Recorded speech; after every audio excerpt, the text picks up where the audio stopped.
बिस्मिल्लाहिर्रहमानिर्रहीम। अस्सलामुअलैकुम नाज़रीन, आप देख रहे हैं मेरा यूट्यूब चैनल बदीहा अलमास आपके साथ है। नाज़रीन ग्रामी, आज के इस व्लॉग में हम बात करेंगे अवाम के जहनों में इस वक्त सिर्फ एक ही सवाल है। अवाम जानना चाहते हैं हुकूमत की जानिब से 12 से 36 घंटे अगले इंतहाई अहम करार दिए गए थे और कहा गया था कि दुश्मन की तरफ से किसी भी वक्त हमला हो सकता है। जंग पाकिस्तान और इंडिया के माबैन होगी या नहीं होगी, ये जंग कब होगी और इस जंग को लेकर के पाकिस्तान और इंडिया के माबैन आलमी मुबस्सरीन, डिफेंस एनालिस्ट क्या कहते हैं और साथ ही साथ सरहद के इस पार और सरहद के उस पार दोनों ममालिक की अवाम क्या कहते हैं इस जंग को लेकर के। नाज़रीन ग्रामी, अमेरिकी नायब सदर DJ वैंस जो कि पहलगाम वाक़े के वक्त इंडिया में मौजूद थे, उन्होंने फॉक्स न्यूज़ को इंटरव्यू दिया है और फॉक्स न्यूज़ को उनका इंटरव्यू देना और पाकिस्तान के हवाले से उन्होंने क्या कहा है, अलार्मिंग सिचुएशन है हमारे हुक्मरानों के लिए। हमारे वज़ीर आज़म अभी क्यों चुप हैं?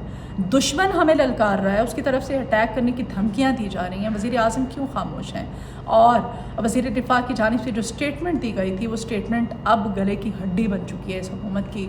दूसरी तरफ से क्या रिएक्शन आ रहा है, अमेरिका अपना क्या किरदार अदा करेगा और जंग हो रही है या नहीं हो रही। ओवरऑल सूरत हाल का आज के इस ब्लॉग में हम तज्जिया करेंगे, सूरत हाल का जायज़ा लेंगे, तो आप मेरे साथ ही रहिए। नाज़रीन, इस वक्त हर पाकिस्तानी के जहन में इमरान खान रिहा हो रहा है या नहीं हो रहा है, या इमरान खान कब रिहा हो रहा है के बाद, वो सबसे बड़ा सवाल था। और उस सवाल के बाद अब जो दूसरा बड़ा सवाल है वो ये है कि पाकिस्तान और इंडिया की जंग हो रही है या नहीं हो रही, और अगर ये जंग हो रही है तो ये जंग कब हो रही है। क्योंकि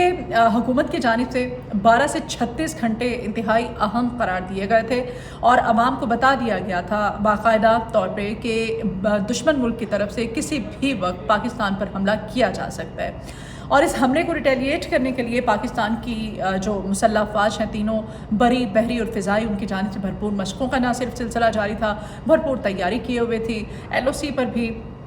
दुश्मन को शिकस्त देने के लिए हमारी फोर्सेस पूरी तैयारी किए हुए बैठे हैं। और साथ ही नाज़रीन ग्रामी, अवाम की अगर बात करें तो अवाम में इस वक्त पाकिस्तान के दिफा को लेकर के जो यूनिटी पाई जा रही है, जो इत्तेफाक पाया जा रहा है, वो ज़ाहिर है वतन से मोहब्बत का एक जज्बा है जो कि अभी आपको भी नज़र आ रहा है और सब देख रहे हैं उसको, और अवाम भी एक ही प्लेटफॉर्म पे है। अवाम की वजह से, अवाम की जानिब से इस वजह से पूछा जा रहा है कि आलमी सतह पर जो ओवरऑल सूरत हाल है, जो डिफेंस एनालिस्ट हैं,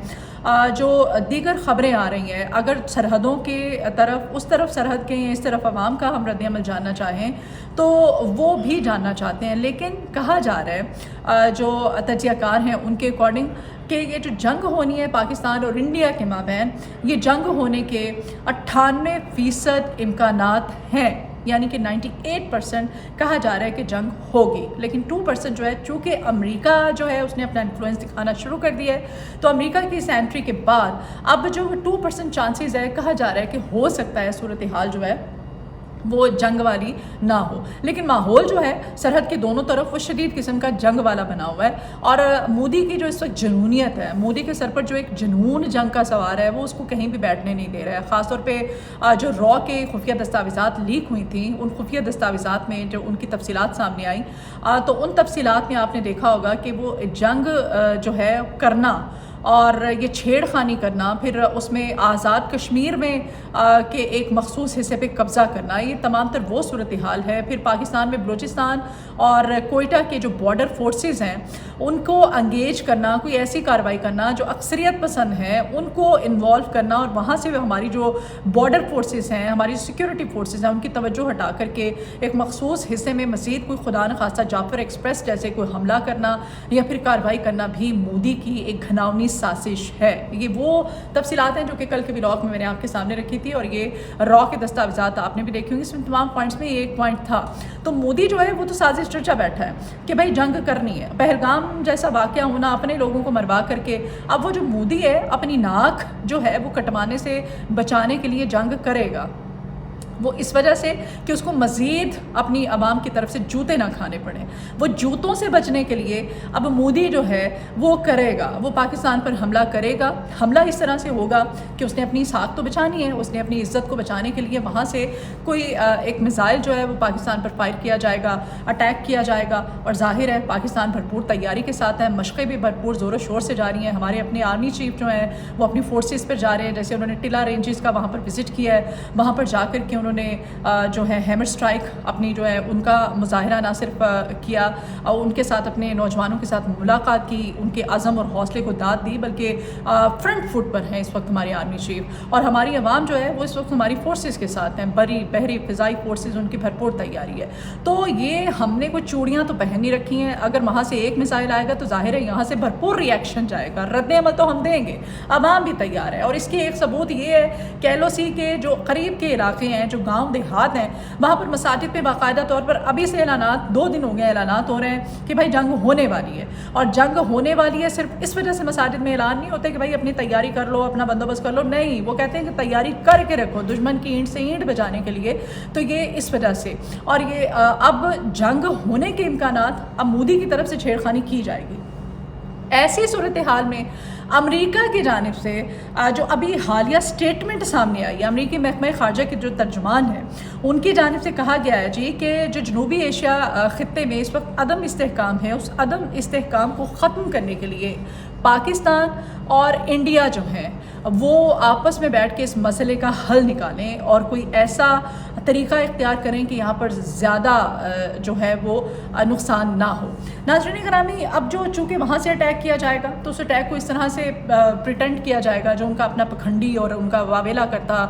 پریپوگنڈا کرتا، جو مودی کا گودی میڈیا ہے اس کی طرف سے واویلا یہ مچایا جائے گا دنیا میں دکھانے کے لیے، اپنی عوام کو دکھانے کے لیے کہ ہم نے جی اٹیک کیا پاکستان پہ، ہم نے اتنا ان کا نقصان کر دیا ہے، اتنے بندے مار دیے ہیں۔ وہ واویلا مچانے کے بعد پھر ظاہر امریکہ کی جو انٹری ہوگی تو اس انٹری کے بعد حالات کو، معاملات کو ٹھیک کرنے کے لیے دونوں طرف سے ظاہر پریشر ڈالا جائے گا۔ ابھی جو امریکی محکمہ خارجہ کی جانب سے رد عمل سامنے آ رہا ہے اس میں کہا جا رہا ہے کہ بھارت اور پاکستان مسائل کا ذمہ دارانہ ایک حل نکالیں۔ پاکستان اور بھارت مسلسل رابطے میں ہیں ہم ان کے ساتھ، اور دونوں ممالک سے ذمہ داری کے ساتھ مسئلہ حل کرنے کا ہم کہہ رہے ہیں۔ جنوبی ایشیا میں امن اور علاقائی استحکام کے لیے دونوں ملک جو ہیں وہ ذمہ داری کا مظاہرہ کریں۔ امریکی محکمہ خارجہ کی جانب سے اسٹیٹمنٹ سامنے آئی، لیکن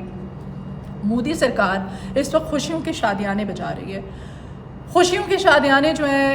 امریکی نائب صدر جو ڈی جے وینس ہے، وہ آپ کو یاد ہوگا پہلگام والا جب واقعہ ہوا تھا تو اس واقعے کے وقت وہ انڈیا میں موجود تھے، اور انڈیا میں ان کی موجودگی کے وقت پہلگام والا واقعہ ہوا تھا، اور ڈی جے وینس نے ابھی فاکس نیوز کو انٹرویو دیا ہے جی۔ اس فاکس نیوز کو دیے جانے والے انٹرویو کو اب بھارت کے اندر بہت زیادہ اچھالا جا رہا ہے، اور اس میں ہماری اپنی نیگلیجنس ہے، ہمارے حکمرانوں کی، افسوس کے ساتھ کہنا پڑ رہا ہے، اور بہت زیادہ تنقید بھی کی جا رہی ہے کہ ہمارے اپنے جو وزیر اعظم ہیں ان کی جانب سے ابھی تک وہ رد عمل سامنے نہیں آیا ہے جو کہ ایک ملک کا وزیر اعظم جو ہے اس کی جانب سے ری ایکشن ہونا چاہیے۔ ان کی کوئی ایسی سٹیٹمنٹ، ان کا کوئی رد عمل سامنے نہیں آیا ہے، اور اسی پر بہت زیادہ جو ہے ان پر سوالات بھی اٹھائے جا رہے ہیں، اور عوام بھی جاننا چاہتے ہیں کہ وزیر اعظم جو ہیں وہ اس وقت کیوں چپ ہیں۔ ان کی جانب سے ابھی تک کوئی سنگل سٹیٹمنٹ یا کوئی وہ والا رد عمل، وہ ری ایکشن جو کہ ایک وزیر اعظم کا کسی ملک کے ہونا چاہیے جب دشمن ملک کی للکار ہو، دشمن آپ پہ اٹیک کرنے کی آپ کو دھمکیاں دے رہا ہو، تو ایسے وقت میں آپ کا وزیر اعظم کیوں خاموش ہے؟ وزیر اعظم کی جانب سے کوئی رد عمل سامنے نہیں آیا۔ وزیر دفاع صاحب نے جو سٹیٹمنٹ دی تھی نا، وہ سٹیٹمنٹ جو ہے اس وقت اس حکومت کے گلے کی ہڈی بن گئی ہے۔ وزیر دفاع نے کہا تھا نا، انہوں نے کہا تھا کہ ہمارے پاس، ہمارے یہاں پاکستان کے اندر دہشت گردوں کے محفوظ پناہ گاہیں ہیں، ہم نے امریکہ، ہم نے یو کے اور ہم نے دیگر جو ویسٹرن ممالک ہیں ان کے لیے وہ سب کیا تھا۔ وہ یہ ان کا ایک طرح سے انہوں نے ایڈمٹ کیا تھا اس کو، اس بات کو اب جس طرح سے لیا جا رہا ہے، اور آپ کو یاد ہوگا کہ امریکہ کا بھی اس پہ سخت ری ایکشن سامنے آیا تھا، اور امریکہ نے عالمی عدالت میں جانے کا بھی اس کو ایک ان کے پاس ایک بہانہ مل گیا تھا۔ انہوں نے اسی وزیر دفاع کی سٹیٹمنٹ کو انہوں نے کیش کیا تھا، اور ابھی جو صورتحال ہے وہ یہ ہے کہ ڈی جے وینس کہتے ہیں کہ ہمیں امید ہے ہندوستان اس دہشت گردانہ حملے کا اس طرح سے جواب دے جس سے وسیع تر علاقائی تنازع پیدا نہ ہو، وسیع تر علاقائی تنازع نہ ہو، لیکن وہ کہتے ہیں کہ اس حملے کا انڈیا جواب دے، ہمیں امید ہے۔ میں امید کرتا ہوں، ڈی جے وینس کہتے ہیں کہ پاکستان ہندوستان کے ساتھ تعاون کرے، پاکستان ہندوستان کے ساتھ تعاون کرے تاکہ اپنی سرزمین میں چھپے دہشت گردوں کو पकड़ा सके। ये पाकिस्तान के हवाले से जो अमरीकी नायब सदर हैं उनकी ये स्टेटमेंट सामने आई है, और इसी पे अब मोदी सरकार जो है वो खुश हो रही है उनकी जानिब से। यानी कि इस सूरत, वैसे तो उसकी मुंह की खाने पड़ी है, उसको तो मतलब कहा गया है, उसने अपने जो वहाँ पर सुफरा को बुला के उसने कहा कि अपने वजारत ख़ारजा में उनको प्रूफ नहीं दे सका। उन्होंने कहा कि ये हमें कोई भी वहाँ पे ये मोदी की तरफ से, भारतीय हुकूमत की तरफ से पहलगाम वाक़े को लेकर के अमेरिका पर जो इल्ज़ाम धरा जा रहा है कोई इनके पास प्रूफ ही नहीं है, ये साबित ही नहीं कर सके हैं। इंटरनेशनल मीडिया भी इसको रिपोर्ट कर रहा है। लेकिन वज़ीर दिफा की स्टेटमेंट जो है इस पे अब ये अमरीकी नायब सदर की जो स्टेटमेंट है ये थोड़ा सा अलार्मिंग है। रही सही कसर जो है जी वो हमारे बहुत ही प्यारे लाडले बिलावल भुट्टो जरदारी साहब हैं, उन्होंने निकाल दिया है। उन्होंने स्काई न्यूज़ को इंटरव्यू दिया है, और स्काई न्यूज़ को इंटरव्यू देते हुए वो कहते हैं कि पाकिस्तान माजी में इंतहा पसंद ग्रुप्स का दूसरा बेटा रहा है। पता नहीं हमारे हुक्मरानों को क्या हो गया है, हमारे हुक्मरान क्या सोच करके, क्या खा करके ये स्टेटमेंट्स देते हैं, इनकी तरफ से इस तरह का रिएक्शन सामने आता है। अब बिलावल भुट्टो जरदारी की जानिब से गैर मुल्की न्यूज़ एजेंसी को इस तरह का इंटरव्यू और इस तरह की स्टेटमेंट देना, और फिर वज़ीर दिफा का कहना कि पहलगाम वाक़े की तहक़ीक़ात के लिए अक़वाम मुत्तहिदा जो है वो एक कमीशन बना दे, और इसमें ईरान, इसमें चीन, इसमें सऊदी अरब, इसमें तुर्किया, ये मतलब इतने माशाल्लाह मासूम है, वो कहते हैं कि ये ममालिक, इनका मतलब एक कमेटी बना दी जाए, अक़वाम मुत्तहिदा एक कमीशन बना दिया जाए, और हम तहक़ीक़ात जो है उसमें मतलब हम तैयार हैं। आप कोई स्ट्रॉन्ग क्यों नहीं अपना देते उसमें अपना रद्द-ए-अमल? आप जब आवाम आपके सामने खड़ी है, जब फोर्सेस आपके सामने साथ खड़ी हैं, तो आपको क्या, आप इतनी ड्यूल स्टेटमेंट्स, इतना डर डर के इस तरह की स्टेटमेंट्स क्यों दे रहे हैं? अवाम का रिएक्शन से सामने आ रहा है, अवाम कहते हैं कि क्यों ऐसा, क्यों हमारे हुक्मरान, और वज़ीर आज़म तो खैर कोई वो इस तरह की स्टेटमेंट भी नहीं दे रहे हैं। फिर इसमें रूस और अमेरिका का भी उन्होंने नाम लिया, वो कहते हैं कि हम कमेटी बना दें, हम तहक़ीक़ात के लिए तैयार हैं और हम हर तरह का तामुन करेंगे। तो खुदारा अवाम जानना चाहते हैं कि आप लोगों की तरफ से इस तरह की स्टेटमेंट्स क्यों आ रही हैं? आप जो रिएक्शन, जो रद्द अमल इस वक्त आपका होना चाहिए, वो स्ट्रॉन्गली रिएक्शन आपका चाहते हैं अवाम, आप दें। और जहाँ तक जंग का सवाल है, जो कि अवाम के जहनों में सवाल उभरता हुआ है, उसमें 98% चांसेस हैं कि जंग होगी। तो व्लॉग से मुझे इजाज़त दीजिए, आपकी फ़ीडबैक की बहुत ज़रूरत है। आपसे रिक्वेस्ट है कि आप मेरे चैनल को सब्सक्राइब कीजिए, वीडियो आपको पसंद आए तो उसको शेयर भी कीजिएगा। अपनी दुआओं में मुझे याद रखिएगा, अपना बहुत ख्याल रखिए।